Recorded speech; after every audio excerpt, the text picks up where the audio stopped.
এক ছিল এক গরিব কৃষক। তার দুই স্ত্রী, বড় বউ আর ছোট বউ। বড় বউ ছিলেন রাগী, ধন দৌলতের লোভী আর সবসময় ছোট বউকে হেয় করতেন। ছোট বউ ছিলেন শান্ত স্বভাবের, পরিশ্রমী আর সদা হাস্যময়। কৃষকের সংসারে তেমন কিছু ছিল না, তবে তারা তিনজনে কোনোরকমে দিন কাটাত। একদিন কৃষক মাঠে কাজ করতে গিয়ে হঠাৎ দেখতে পেলেন একটা ঝকঝকে চিরুনি ঝোপের নিচে পড়ে আছে। তিনি সেটা বাড়িতে এনে ছোট বউকে দিলেন। বললেন, তুমি তো সবসময় চুল আঁচড়াও, এটা তোমার কাজে লাগবে।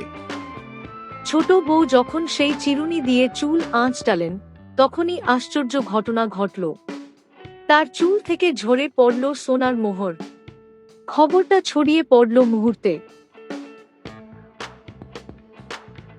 বড় বউ রেগে আগুন। তিনি জোর করে সেই চিরুনি নিয়ে নিজেই ব্যবহার করলেন, কিন্তু তার চুল থেকে বের হলো ঝাঁকে ঝাঁকে পিঁপড়ে।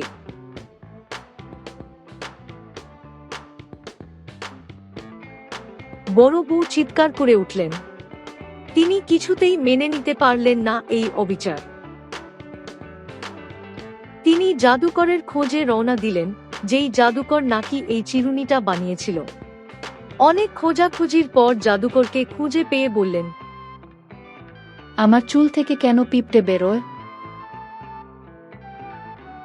জাদুকর হেসে বললেন, এই চিরুনি যার মন ভালো, সৎ আর পরোপকারী, শুধু তার কাছেই সোনা ছড়ায়। যার মনে লোভ, হিংসা, তার জন্য এর অভিশাপই অপেক্ষা করে।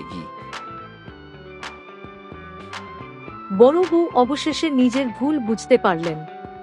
তিনি ছোট বউয়ের কাছে ক্ষমা চাইলেন। এরপর থেকে দুই বউ মিলেমিশে সংসার করতে লাগলেন। এই গল্পের শিক্ষা হলো, লোভের ফল ভালো হয় না, আর সততার ফল একদিন ঠিকই পাওয়া যায়।